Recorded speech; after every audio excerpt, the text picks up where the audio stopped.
l'innovation renvoie, bien entendu, au fait à l'activité qui consiste à faire apparaître de la nouveauté. Hein, la notion d'innovation est une notion générale, générique, qui est apparue dans les langues issues du latin à partir du XVIe siècle, donc à la Renaissance.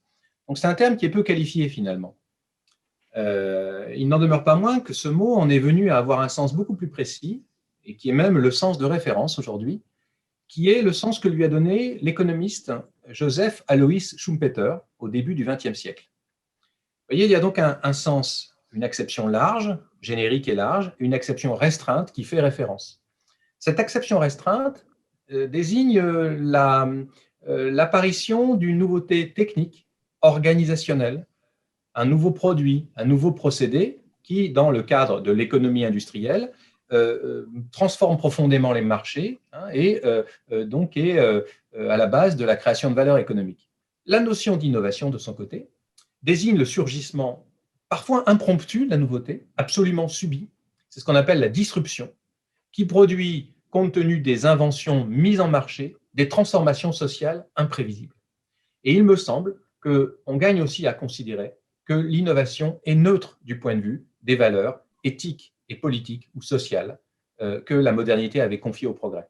Alors qu'en fait, on observe depuis maintenant une dizaine d'années une tendance à voir se développer l'injonction à innover dans toutes les structures, tout particulièrement les structures publiques de l'État et des collectivités territoriales. Et au sein de ces institutions, bien entendu, l'hôpital, l'armée, l'école, l'université sont littéralement sommés d'innover, c'est-à-dire de créer du nouveau relativement imprévisible à côté de la planification, à côté des financements régaliens, afin d'optimiser la performance. La question que vous me posez, en fait, relève de la manière, si on resserre sur la notion d'innovation, la manière dont des structures de santé, tout particulièrement l'hôpital, et aussi plus généralement encore l'ensemble des structures de soins, peuvent se transformer compte tenu de l'évolution technique, de l'évolution des connaissances, compte tenu des contraintes qui sont les leurs. On parlait récemment de nouveau management public, c'est-à-dire des contraintes très fortes sur les budgets et des lois qui encadrent ces budgets. Donc, l'innovation sociale, ou si l'on veut, en effet, très généralement organisationnelle, concerne tous les modes par lesquels un collectif, qui peut être d'ailleurs très varié dans ses intérêts, comme je le disais, finalement, trouve quelque chose de nouveau et d'adapter, quelque chose qui est ad hoc pour ses propres besoins et ses fortes contraintes. À savoir le fait que des acteurs sur le terrain peuvent proposer à l'organisation, qui les évaluera et qui les examinera, des projets d'innovation. Ces acteurs proposant des projets d'innovation par rapport à ce qui leur semble être à ces acteurs un chaînon manquant dans la chaîne de soins. Il y a beaucoup de choses qui concernent l'usager, qui concernent les soins à l'usager, qui concernent ce qu'il y a autour de la santé à proprement parler.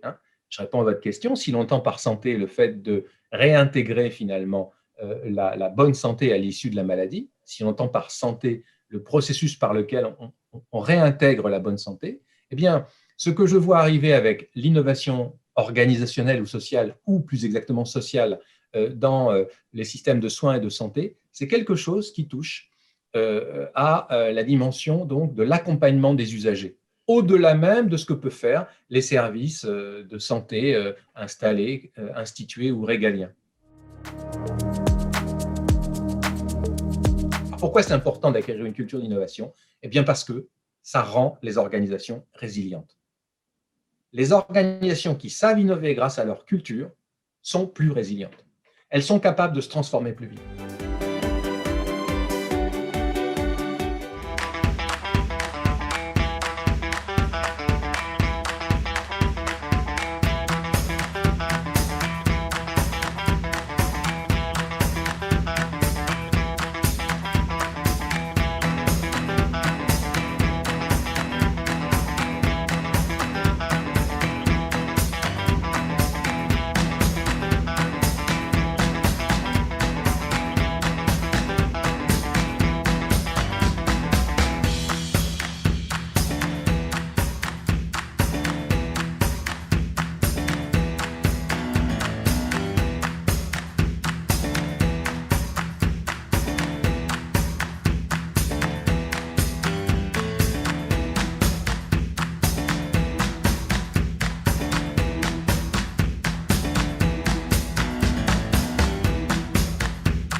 bonjour à tous. Merci beaucoup de me recevoir et de me donner l'occasion de vous parler du dispositif de l'article 51, de son petit nom, qui a maintenant 3 ans. Donc, il a été créé lors de la LFSS 2018 et est parti du constat suivant, qui était que les organisations qui étaient en place pour prendre en charge nos concitoyens étaient coincés, si on peut dire, par, et en tout cas bloqués, par les règles d'organisation et de financement du système.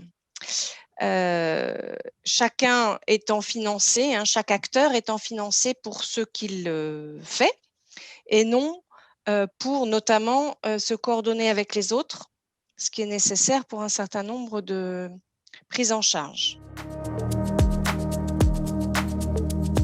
Donc c'est ce constat et ce besoin en fait de coordination et de coopération entre les professionnels qui a été à l'origine de la création de l'article 51, qui est un dispositif générique qui permet d'accueillir des projets et d'en faire des projets expérimentaux avec un fonds qui est budgété chaque année et qui peut financer ces expérimentations.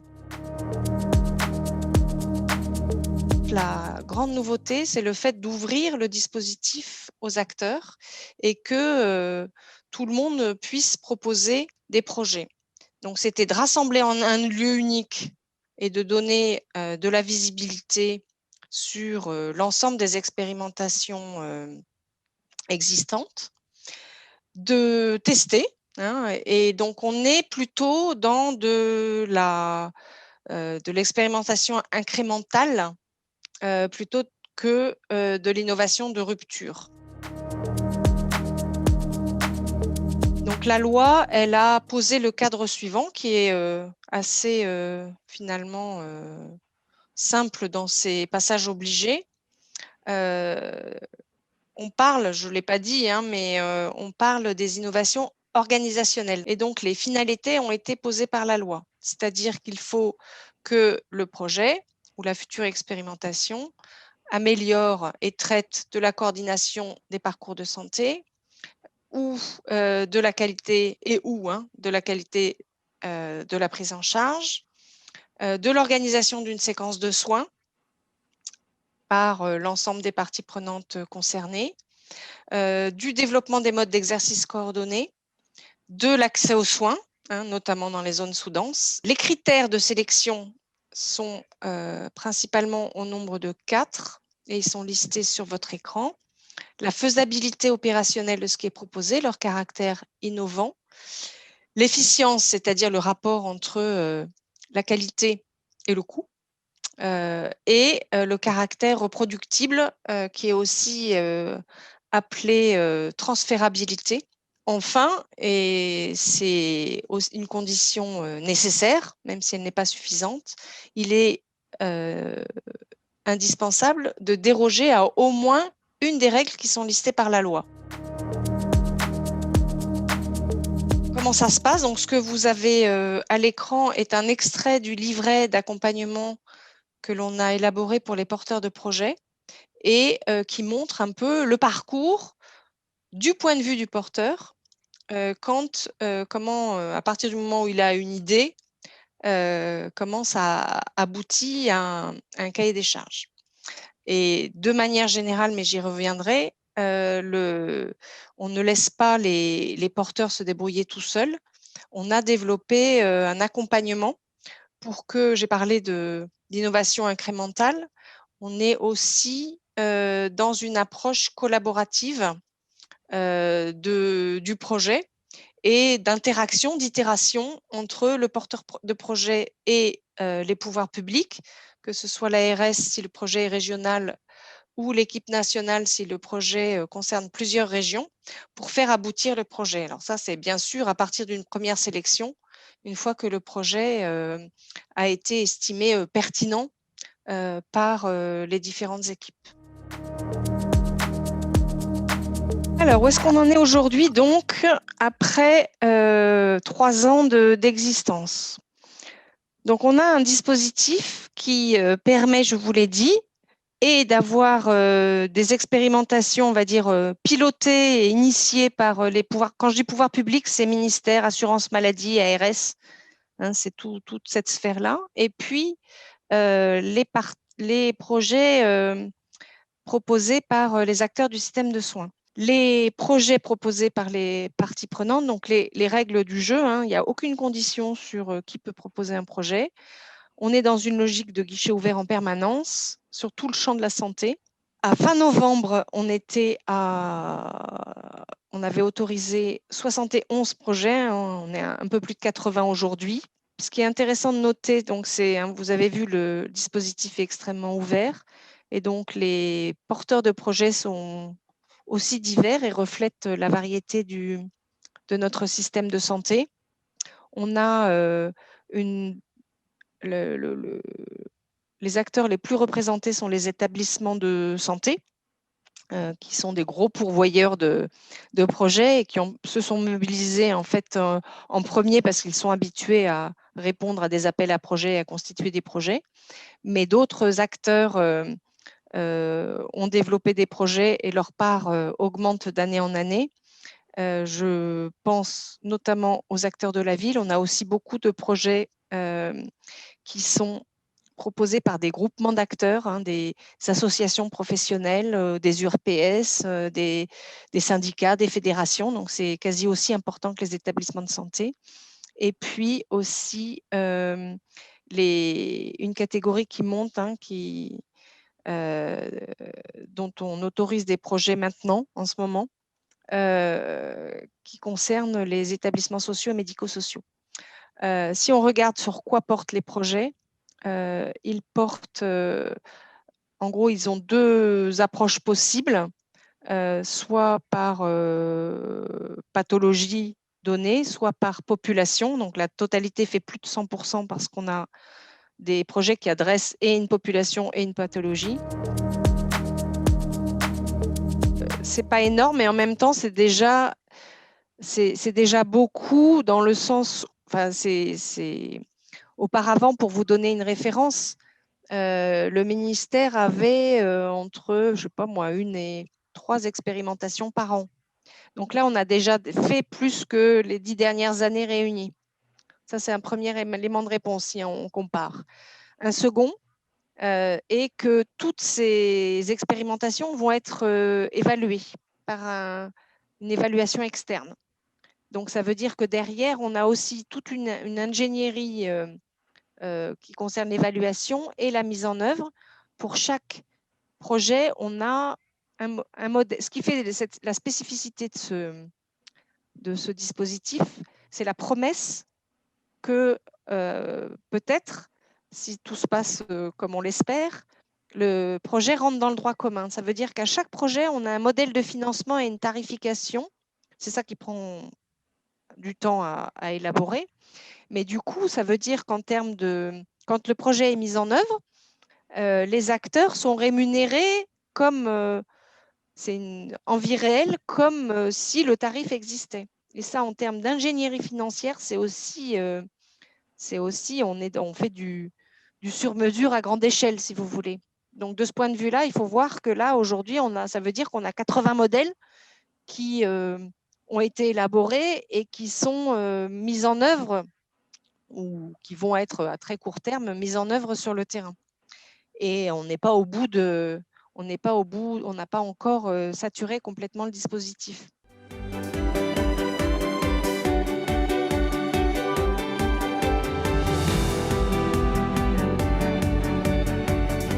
Si on reste au niveau purement régional, par rapport aux projets donc, qui ont passé l'étape du comité innovation de l'ARS jusqu'à aller à l'autorisation, la publication par le niveau national par arrêté, on a 5 projets actuellement purement régionaux autorisés, mais on en a à peu près 7 ou 8 qui ne sont pas loin de l'autorisation.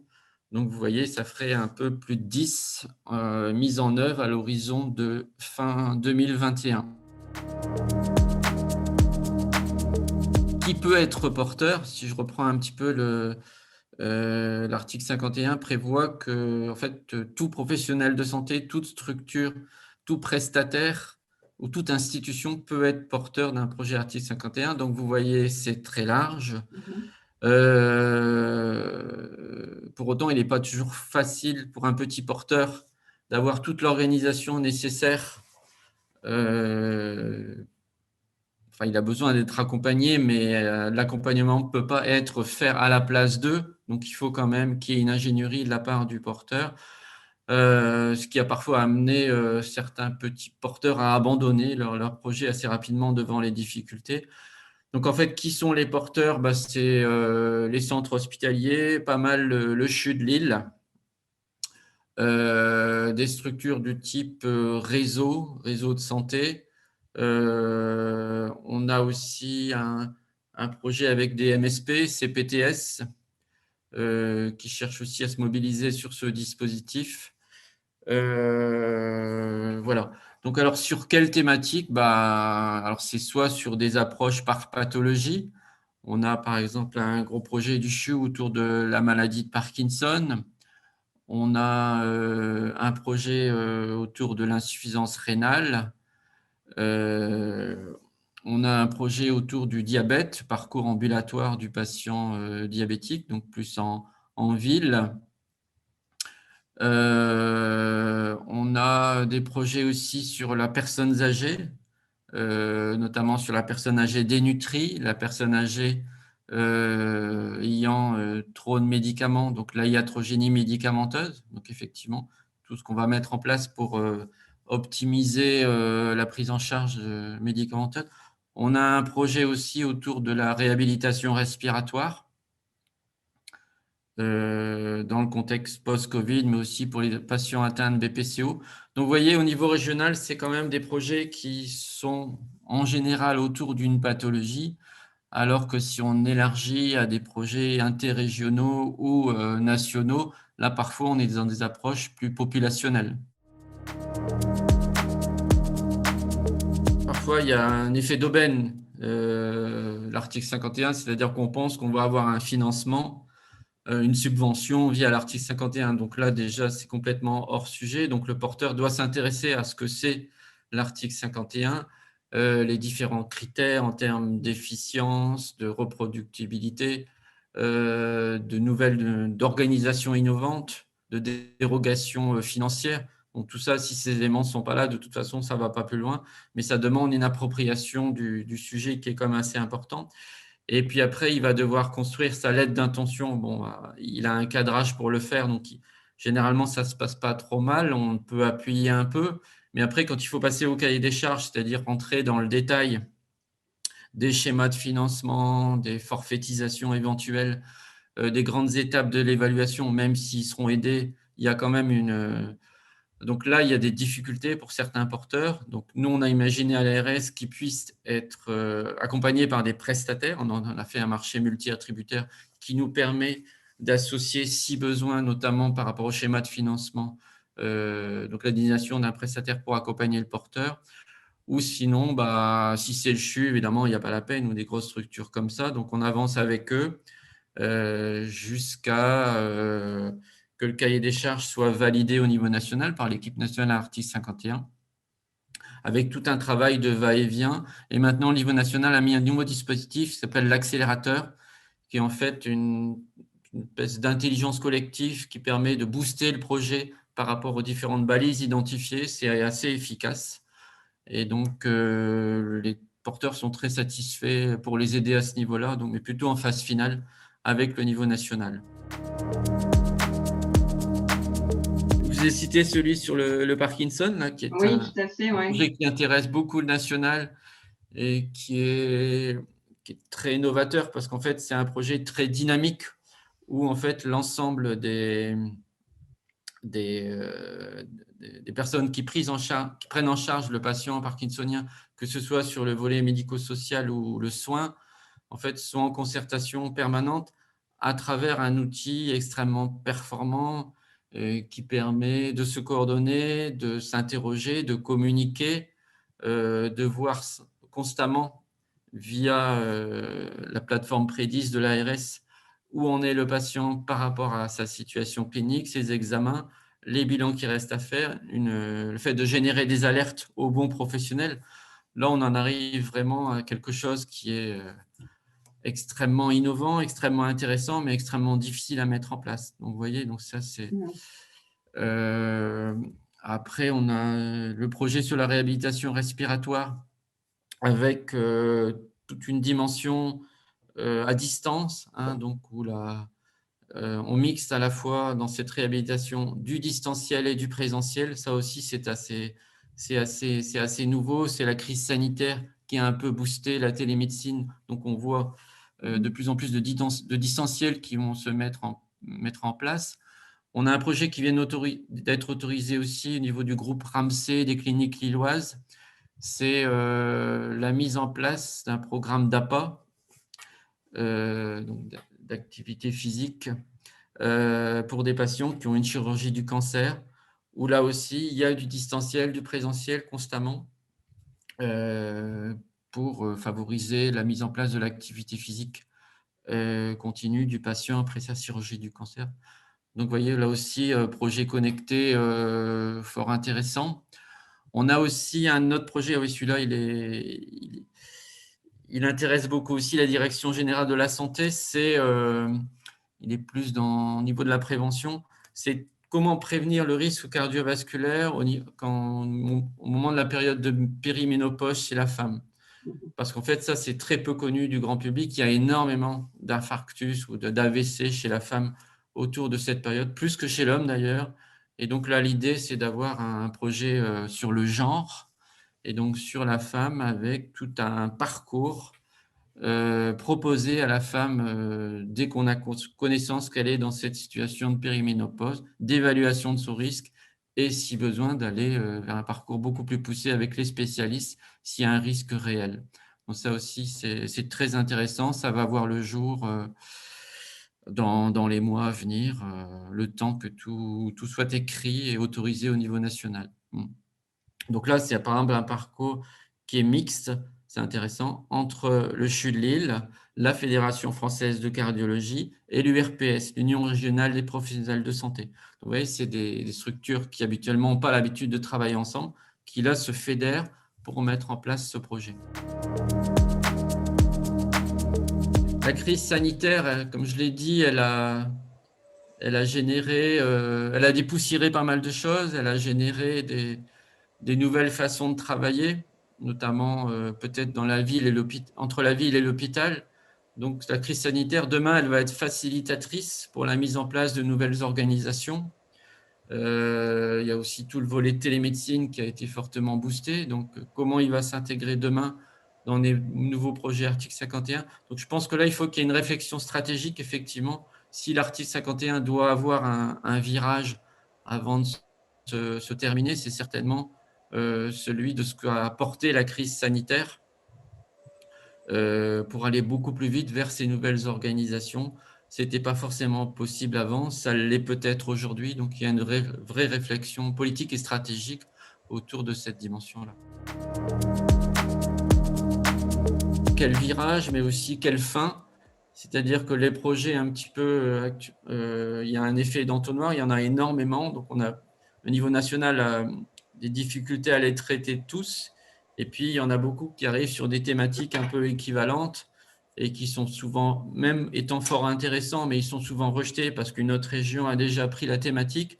Donc, c'est comment filtrer tout ça pour en sortir en fait des volets spécifiques qui ont été traités par l'article 51 et qui n'ont pas besoin d'être repris, puisque si on a déjà 2 ou 3 expérimentations sur un sujet, il n'y en a pas besoin de 5 autres. Donc, c'est effectivement, c'est recanaliser, resectoriser un petit peu l'article 51, faire un point, et puis demain, ça peut peut-être évoluer un petit peu par rapport à ce que j'ai dit tout à l'heure, mais peut-être qu'il faut aussi imaginer une fin, c'est-à-dire les projets, on va dire stop, je ne sais pas quand ce sera ce stop, mais pour autant, les projets vont continuer à vivre encore pendant 3, 4, 5 ans jusque leur évaluation. Donc, de toute façon, la fin de l'article 51 et les évaluations en tirées, même si on s'arrêtait maintenant, c'est dans 5 ans.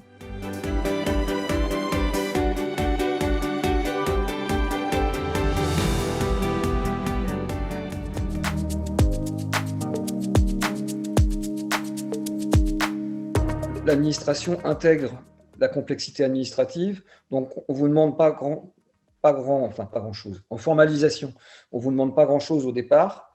On va vous aider à gérer cette complexité administrative et on va en prendre une bonne part à notre charge, si j'ose dire. Mais une fois qu'on dit ça, ça veut dire que d'un côté, on leur dit c'est super simple, venez, venez. Et puis d'un autre côté, quand on rentre sur le fond des différents sujets, il y a un travail nécessairement, on touche à la santé. Donc, c'est pas juste, voilà, c'est pas anodin. Donc, il y a un certain nombre de verrous de sécurité qu'il faut absolument effectivement travailler. Et puis, en fait, il faut établir un modèle économique, un business plan. Par ailleurs, c'est souvent des groupes d'acteurs pluridisciplinaires, pluriprofessionnels. Personne ne sait comment financer l'autre, comment tout ça fonctionne. Et puis par ailleurs, l'ensemble des acteurs d'une culture partagée sur comment fonctionne l'autre, quel est son mode de fonctionnement, d'organisation, de rémunération, pourquoi il ne peut pas faire ça, etc. Et donc ça, c'est long. Et bien évidemment, on souhaite réduire les délais. Je vous passe les détails sur les modalités de facturation, parce que bien évidemment, le système de facturation habituel n'est pas opérant. Donc, ça veut dire qu'il faut recueillir des informations qui permettent d'avoir, pour les porteurs de projets, d'avoir une rémunération qui ne soit pas dans la CCAM ou la NGAP ou les GHS, etc. Je donne mon avis personnel. Je trouve que le handicap pourrait beaucoup plus bénéficier du dispositif. Ce n'est pas encore, on va dire, en tout cas statistiquement, le cas. Aujourd'hui, c'est 5 ans, donc on n'est pas encore arrivé au terme d'aucun projet, si je veux dire, donc ce sera post-2022. Si les objectifs sont atteints, validés par les différentes institutions régionales, nationales, je n'imagine pas 2 minutes qu'on leur dise « Non, c'était vraiment super bien, vous avez amélioré la santé de la population, vous avez par ailleurs réduit les coûts, etc. Les porteurs de projets sont contents, mais non, nous, on va arrêter. » Non, je n'y crois pas. Le retour général, c'est que ça a fonctionné. On a eu énormément, donc il y avait vraiment un vrai besoin. Il y avait un vrai besoin, et un vrai besoin d'acteurs qui n'avaient pas forcément envie d'être intermédiaires. D'accord ? Intermédiés par leur structure de représentation syndicale, de sociétés savantes. Donc, ils sont venus, beaucoup d'acteurs, beaucoup de projets très innovants. Sincèrement, les promesses qui étaient, à mon sens, qui présidaient la volonté du législateur, elles ont été tenues et on a vu vraiment beaucoup de projets, de petits projets, qui créent beaucoup de valeurs et des problématiques auxquelles personne n'avait pensé, ou en tout cas n'avait osé se pencher dans un cadre où qui évitait les sempiternelles discussions syndicales, mais qui sont légitimes, d'organismes qui représentent soit les administrations, les institutions, soit les professionnels de santé. On a beaucoup appris avec les porteurs de projets. On a aussi ça a permis à l'administration d'expérimenter de nouvelles méthodes d'accompagnement, des ateliers d'idéation, des méthodes de co-construction auxquelles on n'était pas habitué.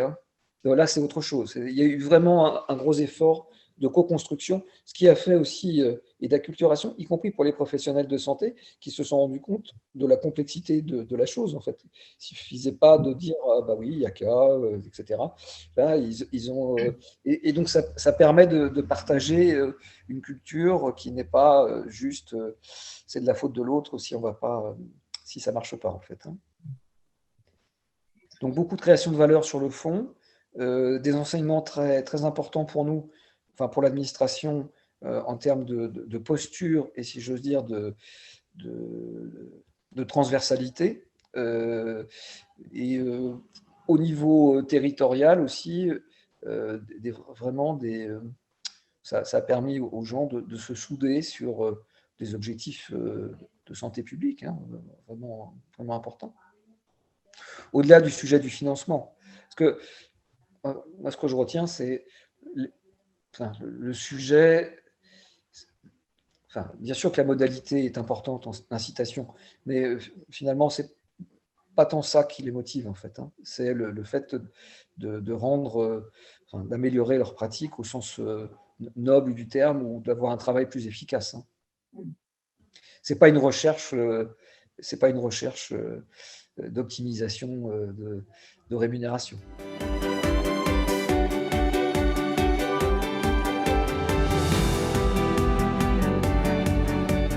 Je suis Danielle Bader.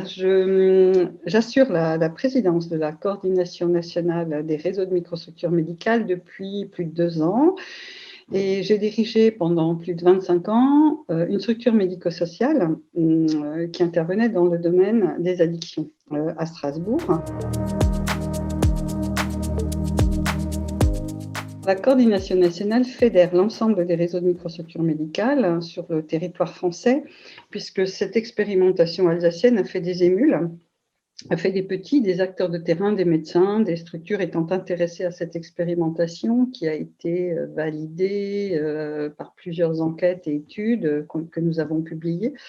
De ce fait-là, il y a eu un intérêt pour cette pratique de la médecine, cette nouvelle pratique de la médecine à l'époque. Et existe aujourd'hui des réseaux de microstructures dans 6-7 régions en France. Et donc, nous les avons réunis au sein d'une coordination nationale qui, elle, a vu le jour en tant qu'entité juridique à partir de 2006.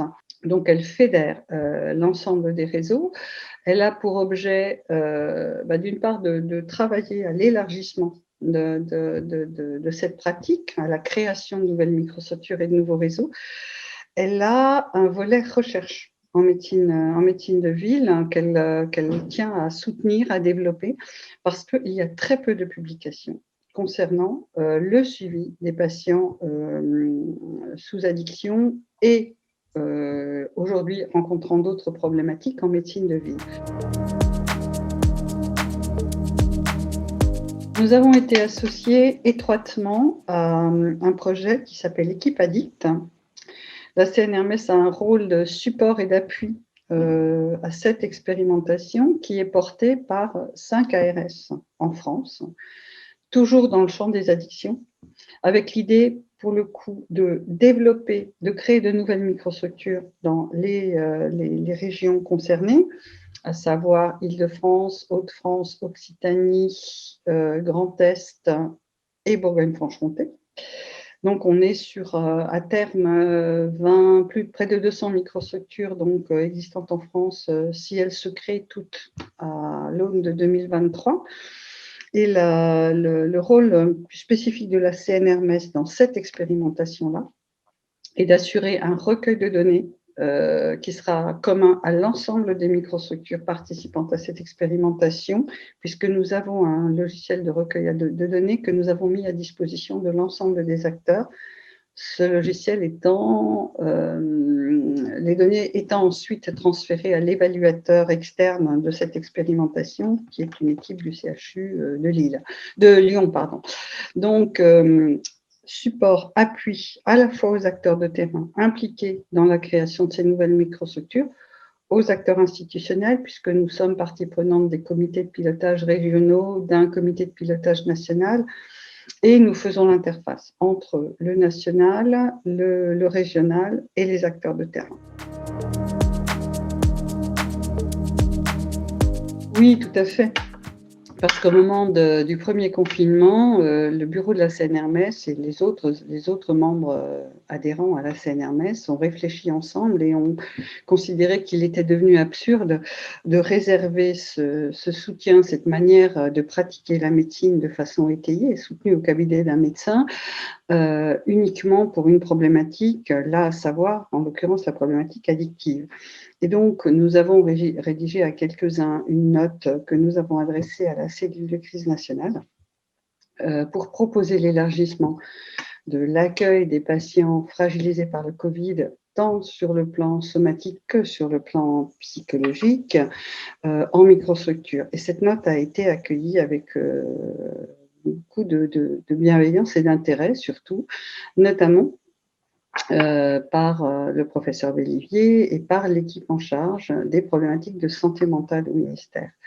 L'idée étant effectivement de faciliter à partir de l'expérience déjà existante des microstructures l'implication et l'implantation de psychiatres dans les cabinets de microstructures où les microstructures étaient déjà existantes. C'est un des axes de cette nouvelle expérimentation article 51 qui a été confiée, là, pour le coup, à la CNRMES. C'est la CNRMES qui va porter cette nouvelle expérimentation, à charge pour elle de trouver des microstructures volontaires en prenant appui sur celles qui existent déjà, puisque nous n'avons pas le temps de créer de nouvelles microstructures, c'est long et compliqué souvent sur le terrain. Donc prendre appui sur des microstructures investies dans l'équipe ADDICT, élargir la possibilité du suivi dans les microstructures qui sont volontaires à 10 ou 15 patients par microstructure impactée par le Covid, et faciliter l'intervention d'un quatrième acteur en microstructure, à savoir un psychiatre. D'où le réaménagement du forfait qui a été pensé pour également indemniser le temps d'intervention des psychiatres au sein même, encore une fois, de la microstructure, pour assurer un suivi conjoint avec le médecin des patients dont le médecin et l'équipe de microstructure pensent qu'il serait nécessaire qu'il voie un psychiatre pour voir s'il y a besoin d'un traitement spécifique, d'une orientation spécifique, ou alors d'organiser un suivi en ville soutenu avec les partenaires de la microstructure, psychologues, travailleurs sociaux, et peut-être avec d'autres partenaires. Donc ça, c'est une des spécificités donc, de l'expérimentation article 51, microstructure Covid, santé mentale. L'autre aspect étant bien sûr, encore une fois, d'arriver à inclure des patients, de proposer l'inclusion dans ces microstructures à des patients, là, pour le coup, fragilisés par le Covid. Tant au niveau psychique qu'au niveau social, puisqu'on sait d'ores et déjà que la crise économique est difficile, notamment pour les patients en situation de précarité, pour les femmes seules avec enfants, notamment, et que ces personnes-là composent une grande partie de la patientèle des microstructures. Parce que on cherchait depuis très longtemps le moyen à la fois d'élargir le dispositif de microstructure et aussi de pérenniser son financement. Son financement était assuré avant les deux expérimentations article 51 via des crédits FIR, donc fonds d'intervention régionale dégagés par les ARS. Et les ARS ne cessaient de nous dire ces crédits sont en diminution, on ne sait pas si on va pouvoir pérenniser ce dispositif. Et du coup, les expérimentations article 51 sont, à mon avis, venues à point pour nous dire si cette expérimentation est évaluée positivement, eh bien, nous pourrons pérenniser le financement des microstructures médicales dans le cadre du droit commun, c'est-à-dire de l'assurance maladie, via ce que nous expérimentons pour le moment dans les deux expérimentations, c'est un financement au forfait par an et par patient. Voilà. Donc, ce qui est expérimenté dans le cadre de l'article 51, c'est cette modalité de financement-là. C'est aussi la vérification du fait que les microstructures sont bien un dispositif de soins de proximité qui correspond aux besoins des patients, qui s'adressent à elles. Et le troisième axe, c'est la coordination. Si la coordination, les différents niveaux de coordination mis en place au niveau de ces deux expérimentations sont opérantes ou s'il va falloir les penser différemment. Le premier bilan qui a été fait, qu'a dégagé l'évaluateur, notamment sur la région Occitane, c'est une grande satisfaction des intervenants à qui on propose cette nouvelle modalité de travail. C'est vraiment un travail, encore une fois, pluriprofessionnel régulier, avec des réunions d'équipe, des réunions de synthèse, où on élabore la stratégie thérapeutique qu'on va proposer à chaque patient ensemble, les 3 acteurs intervenants. Et pareil, une satisfaction aussi des formations qui ont été mises en place pour aider les acteurs à s'emparer du concept et à bien le mettre en œuvre. Maintenant, je ne peux pas encore vous donner de chiffres sur le nombre de patients inclus parce que les inclusions, encore une fois, démarrent. Donc voilà, je pense que dans 6 mois, on y verra beaucoup plus clair.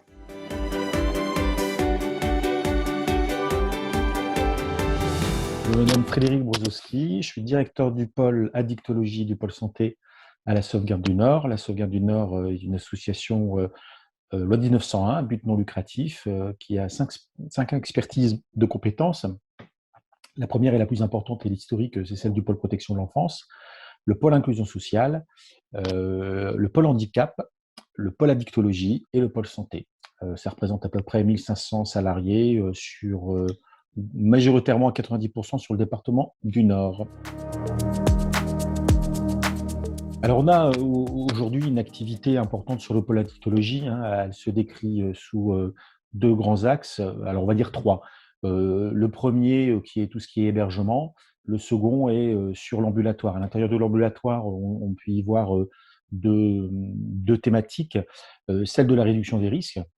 Et puis la seconde, c'est celle d'un XAPA ambulatoire. Donc XAPA, c'est Centre de soins d'accompagnement et de prévention en addictologie. Ces derniers ont une spécificité, c'est qu'ils accueillent tout type de public, d'accord, majeurs, mineurs, parents et tout type de dépendance, à produits illicites, licites et aussi ce qu'on appelle aujourd'hui le sans-produit. On constate dans nos pratiques que même en réduction des risques, le aller vers est je dirais, quelque chose d'important. On peut citer en réduction des risques, faire les maraudes et puis donner du matériel stérile aux gens, leur donner des conseils, de l'information. On constate aussi, on a des projets du aller vers avec par exemple des conventions ou des partenariats avec des partenaires. Ça peut être des CHRS, donc des centres d'hébergement de réinsertion sociale, où on fait j'ai envie de dire des consultations, des formations de partenaires et autres. Donc c'est assez large.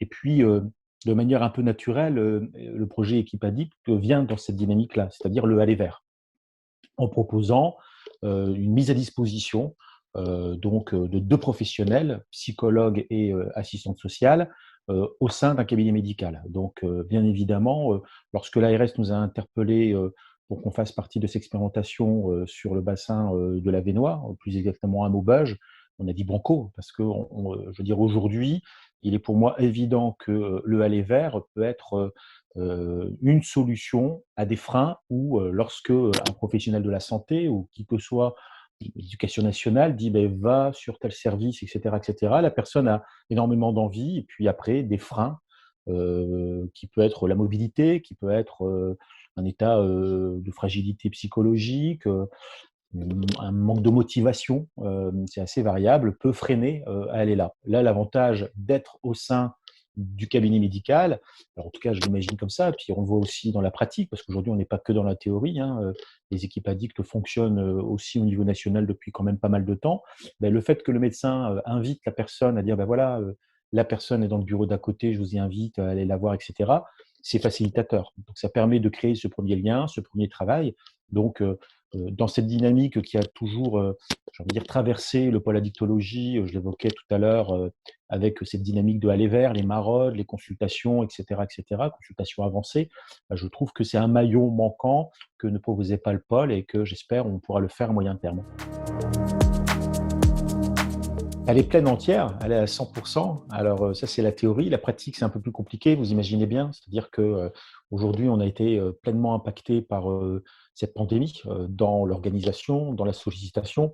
Alors aujourd'hui, nous, on y voit un peu plus clair en tant que professionnel, sauf que bon, il est pas, je ne pourrais pas me dire de la même chose des médecins, des cabinets médicaux qui sont encore extrêmement sollicités. Nous, on a pris une vitesse de croisière avec cette pandémie, on a organisé le télétravail, les EPI, tout ça, c'est bien calé. Donc, on reprend, j'ai envie de dire, le fil des projets que l'on a ou qui étaient un peu en stand-by. Donc, bon, ça, c'est extrêmement intéressant. Mais aller contacter, et on avait déjà pris des contacts avec 2 cabinets médicaux pour leur dire, bon, ben voilà, où vous en êtes, est-ce qu'on y va, etc., etc. Je crois qu'actuellement, les médecins sont plus à batailler pour la vaccination, à pouvoir accompagner les gens dans ces difficultés-là. Alors, il faudra aussi à un moment donné, et je l'espère, c'est que les 2 cabinets médicaux, en tout cas les 2 médecins que l'on a ciblés en tant que coordinateur, reprennent la perche qu'on leur tente, parce que là aussi, hein, on constate avec cette pandémie que les gens sont fatigués, qu'il y a des conduites autour des addictions qui s'accentuent ou des impayés ou des choses comme ça. Donc, je pense que de pouvoir y accéder de manière très rapide et de proposer cette solution-là aux différentes personnes qui viennent solliciter le médecin dans le cabinet médical sera une plus-value pour tous. Donc, bon, on doit reprendre contact avec les médecins pour pouvoir organiser ce point. Là, c'est une un peu, j'ai envie de dire, spécifique en lien avec, je le redis, cet épisode, je dirais, exceptionnel que l'on traverse. Les difficultés qu'on a de manière générale, si on extrait cette situation sanitaire, pour moi, il y en a plusieurs. La première, c'est à nouveau solliciter les médecins qui sont déjà débordés. Je parle hors situation sanitaire, hein. Vous prenez, justement, dernièrement, on a eu, et je trouvais ça intéressant, une photographie, j'ai vu justement de la présence des médecins, et il paraît dans le Cambrésis, la Vénois, c'est extrêmement compliqué. Alors déjà, les Hauts-de-France sont déjà en dessous de la ligne nationale, et alors là, on est vraiment encore hors secteur, c'est-à-dire le nombre de médecins donc c'est-à-dire que c'est des médecins qui sont extrêmement sollicités. Leur demander de faire de la coordination, c'est-à-dire du partenariat. Alors, le partenariat, ils le connaissent, hein. Souvent, ce sont des médecins, les médecins sont engagés, mais là, c'est accueillir des professionnels, c'est faire un lien avec eux, les accompagner. Il y a de la coordination, hein. Je pense que quand vous avez rencontré d'autres personnes qui vous ont expliqué ce projet-là, la coordination médicale est aussi un pivot extrêmement important. Donc, ça leur demande une tâche supplémentaire. C'est aussi peut-être aller présenter ce dispositif à d'autres confrères. Donc, ça demande du temps, et le temps, ils en ont déjà peu, donc c'est déjà problématique. L'autre point qui est aussi extrêmement compliqué, mais ça, c'est de mon côté en tant que gestionnaire, c'est le financement. Il faut savoir qu'aujourd'hui, le budget pour le pôle addictologie est quasiment à 95% du financement ARS. Nous sommes en CPOM, dotation globale, ce qui fait qu'aujourd'hui, on dépose un appel à projet, on fait un budget prévisionnel, et puis on dit voilà, on a autant dans le groupe 1, dans le groupe 2, dans le groupe 3, etc., etc., les investissements. Là, on n'est pas dans ça. Nous sommes payés à l'acte. Grande nouveauté. Alors bon, il faut changer de méthode, il n'y a aucun problème avec ça. Sauf que là, c'est un virage que nous, on ne connaît pas. Donc, il y a une capacité, en tout cas pour moi, et puis alors pas les équipes, parce que les équipes ne sont pas empreintes de cette question-là, mais j'ai envie de dire au moins les cadres éducatifs de se poser la question. J'y réfléchissais dans l'échange qu'on avait pu avoir ensemble déjà au téléphone et des choses comme ça. Aujourd'hui, l'une des particularités, c'est de savoir, moi, je vais recruter à quelle hauteur. Étant donné que dans l'équipe Addict, on est payé quasiment au nombre de personnes vues. Donc ça, c'est déjà un premier frein, c'est une première inquiétude qui pourrait se poser en disant, mais attendez, si moi je paye les salaires tous les mois, c'est pas comme en libéral, où demain quelqu'un a une sous-activité, bon, il régule. Moi, je veux dire, je serais comme un entrepreneur lambda, il faudra que je fasse du chiffre pour pouvoir payer les salaires. Sauf qu'aujourd'hui, bien évidemment, on parle d'activité, il y a même des champs, et c'est le cas par exemple de mes collègues qui sont en protection de l'enfance, de même de taux d'occupation. Donc bien évidemment, c'est pas. Mais là, l'idée, c'est que si demain le psychologue dit, mais voilà, moi, je reçois une dame ou un monsieur, j'ai besoin de prendre plus de temps avec eux. L'un des inconvénients, et en tout cas moi, ce que j'aimerais beaucoup, c'est dire à la personne, attends, normalement c'est 3 heures, on est déjà à ta 5e, tu dois prendre une autre personne. Donc là, il faut être attention de ne pas abîmer le modèle, où aujourd'hui, on peut prendre du temps avec les gens, et ça, c'est important. Donc, moi, je suis en train de poser le quantitatif au qualitatif, au budgétaire. Donc, on voit que c'est des rouages qui sont un peu particuliers. L'autre question aussi que je me pose, c'est que demain, je signe et je conventionne avec 2 cabinets médicaux. J'embauche combien de personnes en face? Si les 2 salariés, les 2 ETP que je prends, est-ce que je les prends à temps plein? Est-ce que je les prends à mi-temps?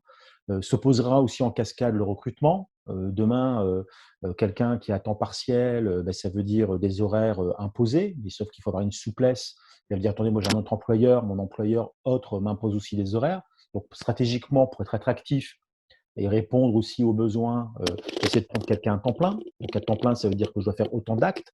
Donc on voit qu'aujourd'hui, il y a, au-delà de l'intérêt sanitaire, d'accompagnement médical, paramédical, pluridisciplinaire, se pose la question budgétaire, la question du recrutement RH, qui, bien évidemment, à un moment donné, peut se poser question. Moi, je me pose un peu moins. Le pôle addicto est assez important en termes de nombre d'établissements. J'ai des marges d'excédent, je sais que je vais faire de l'arrêt maladie, donc j'ai comme ça des petites ficelles ou des leviers qui me permettent, en tout cas au quotidien, de pouvoir expérimenter. On a une autre action qui s'appelle le travail alternatif payé à la journée, qui s'appelle Tapage, où on l'a lancé avec des moyens, je dirais, alors certes de l'ARS, mais en tout cas de l'excédent que j'arrive, comme je le disais, que le système arrive à créer par des arrêts maladie, par des mouvements personnels, des départs, des arrivées, des périodes de carence ou des choses comme ça. Donc, tout ça me permet, moi, de créer de l'excédent, et cet excédent, je peux le flécher sur telle et telle thématique. Là, aujourd'hui, je me demande une petite asso qui n'a pas, entre guillemets, les moyens d'excédent, etc., ou des fonds propres qui permettraient un peu d'amorcer ne serait-ce que la machine, comment fait-elle? D'ailleurs, pour être transparent avec vous, et on peut se satisfaire que l'ARS Hauts-de-France y est attentif, dans le groupe de travail que l'on a eu, elle nous a expliqué le système de refacturation, c'est-à-dire qu'en fin de compte, on est payé après coup, à l'acte, etc., etc. Donc là aussi, c'est une machinerie que nous, on ne connaît pas. Moi, je suis payé au 12e, dotation globale, ça tombe autant, en plus en CPOM, donc je sais quasiment plusieurs années à l'avance ce que on va avoir comme dotation. Là, on est dans des mécanismes complètement différents. Et donc, l'ARS a déjà prévu une enveloppe pour pouvoir nous payer. Comme ça, on n'aura pas, entre guillemets, de fonds avancés. Donc, on voit aussi que l'ARS, et pourtant elle travaille avec l'ONDAM, constate qu'il risque peut-être d'avoir, en tout cas, des freins budgétaires. Et donc, là, aujourd'hui, elle-même est celle de les lever, de nous rassurer, nos partenaires, pour qu'ils s'y engagent pleinement. Parce que je reviens toujours, et c'est peut-être une conclusion un peu en avance, l'intérêt premier est celui des gens qu'on accompagne, et aussi de proposer une action qui est efficiente auprès du public et auprès des médecins. Parce que ça ne sert à rien d'aller, entre guillemets, proposer, voire, j'ai envie de dire, vendre une action dite innovante autour du sanitaire si à côté, on est bloqué par des problèmes de facturation ou de budget. Et ça, en tout cas, la RSE de France en été vigilante, et c'est très intéressant.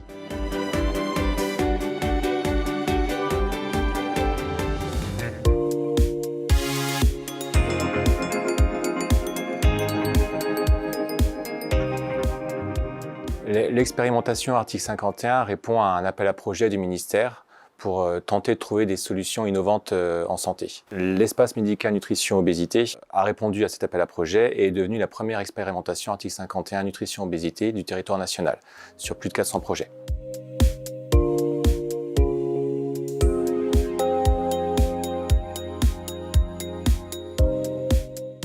Actuellement, l'obésité nécessite une prise en charge de changement d'habitude et changement de comportement. Nos prises en charge actuelles elles sont basées sur l'éducation thérapeutique, mais elles restent encore beaucoup trop cloisonnées, qu'elles soient sur des établissements de santé portés par des associations ou dans des cabinets de médecine, ça reste trop cloisonné parce que présentiel, c'est-à-dire que ça nécessite la présence du patient et du soignant. Cloisonné parce que finalement, elles ne répondent pas à une vision collaborative, elles correspondent plus à un enchaînement d'étapes et pas vraiment un parcours de soins sur le long terme. Et elles restent encore cloisonnées parce que la prise en charge pluridisciplinaire qui est nécessaire à cette démarche thérapeutique de changement n'est pas totalement assumée par le droit commun, c'est-à-dire que les métiers comme les diététiciennes et les psychologues ne sont pas encore prises en charge par l'assurance maladie. Donc l'espace médical nutrition obésité, l'EMNO, a porté cette première expérimentation qui amène 3 innovations. La première, c'est un profilage du patient qui va nous permettre d'adapter la prise en charge à la personne, à la singularité de chaque personne. La deuxième innovation, c'est une forfaitisation, c'est-à-dire qu'on sort du système du paiement à l'acte et on forfaitise l'ensemble du parcours. Et la troisième innovation, c'est une approche pédagogique moderne qui mélange présentiel et dématérialisation, c'est-à-dire qu'on va avoir une plateforme pédagogique dématérialisée qui va permettre l'accès à des modules éducatifs et l'amélioration de la compréhension et l'apprentissage via une communauté qui sera modérée par patients experts et infirmières d'éducation thérapeutique. Ainsi, ces 3 innovations vont répondre aux 3 premiers engagements du groupe.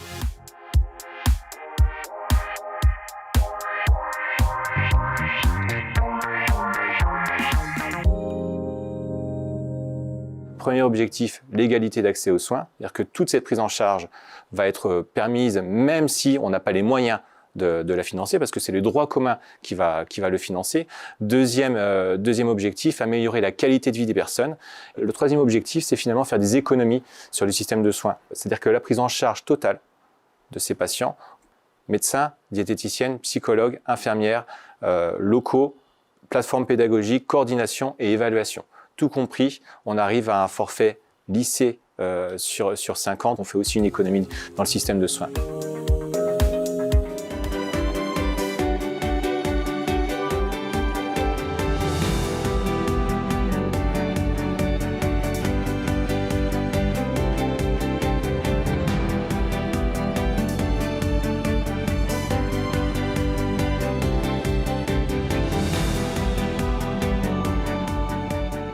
L'expérimentation équilibre portée par l'association Soignants Humains permet aux infirmiers de facturer leurs soins à l'heure plutôt qu'à l'acte. La nomenclature ne prend pas en compte tous les soins relatifs au rôle propre du soignant, ce qui génère de ce fait une sélection des soins par rentabilité ou un refus de soins non facturables. Je suis coordinatrice du centre de soins Marlière Croix-Rouge à Tourcoing et nous avons intégré le dispositif en novembre 2020. L'infirmière ou l'infirmier peut désormais prodiguer tout type de soins relevant de ses compétences, sans sélection préalable et se recentrer sur la qualité des prestations, sans culpabilité, sans stress, puisque le dispositif répond à son éthique. Il apporte l'épanouissement nécessaire à l'activité pour que les soignants puissent envisager une carrière à long terme. Il m'importe d'améliorer la qualité de vie des professionnels et Équilibre y contribue largement. Nos patients, quant à eux, témoignent de l'implication des soignants, coûte que coûte, car les infirmiers ont toujours été investis et consciencieux, mais ils sont désormais valorisés. Pour le système de santé, les prises en soins par Équilibre visent également une autonomisation du patient et donc une réduction du coût des soins.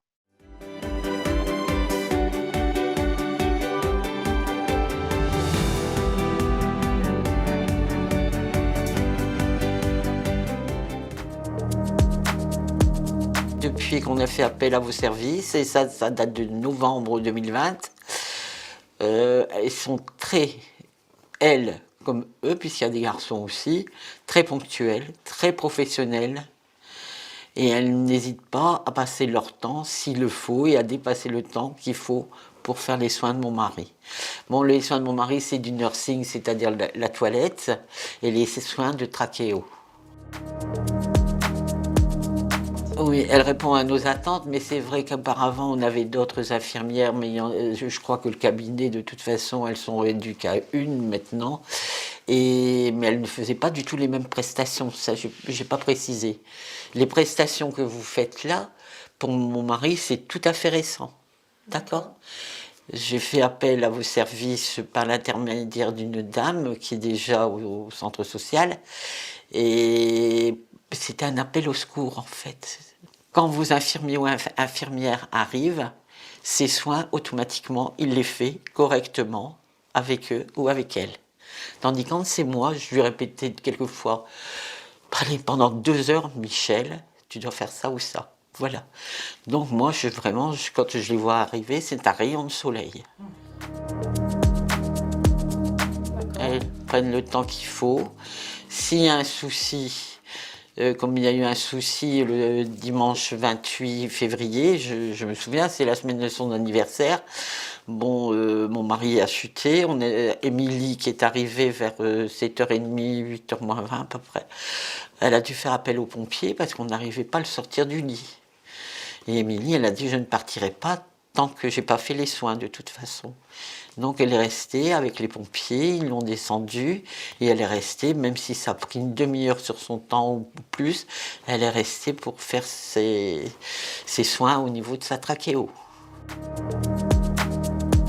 Oui, au niveau des prises de sang, parce que mon mari il avait fait un examen à Dron et ils ont diagnostiqué qu'il n'y avait plus de cellules cancéreuses au niveau du poumon, mais que c'était une infection bactérienne. Dans cette infection, il a fallu le soigner par perfusion, sous antibiotiques. Et pour ça, il fallait mettre un cathéter.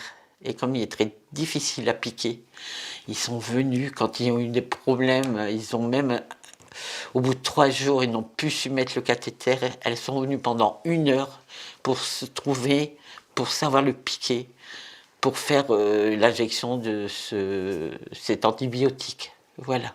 Parce qu'il a une maladie génétique, ça je ne l'ai pas dit aussi. Donc il est sous Xarelto, un anticoagulant. Donc on ne peut pas faire n'importe quoi. Il y a des pathologies lourdes, très lourdes. Moi, je n'ai pas trouvé qu'elles avaient changé dans leurs prestations, dans leur service, dans ce qu'elles faisaient.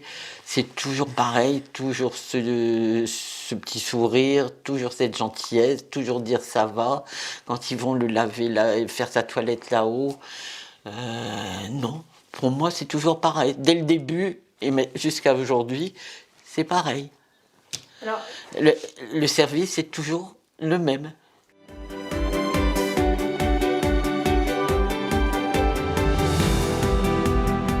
C'est le fait d'être ouvert à tout acteur.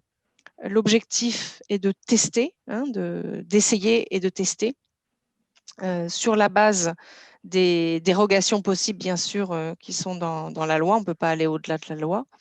Dans une démarche et une démarche partenariale, on est vraiment aux côtés des professionnels pour élaborer et les aider à la mise en œuvre de leurs projets dans une approche collaborative qui est extrêmement important. C'est ce qu'on a appelé le droit à l'erreur. C'est que quand on teste, a priori, voilà, tout ne se déroule pas comme prévu et on va connaître des échecs et on apprend autant des échecs que des réussites. L'innovation, c'est également ça, c'est expérimenter et donc c'est aussi accepter que tout ne puisse pas marcher. En revanche, l'objectif est bien qu'un certain nombre de projets aboutissent, puissent faire la preuve en vie réelle de leur pertinence pour les patients, les professionnels et le système, et que ça puisse alimenter la transformation de notre système de santé.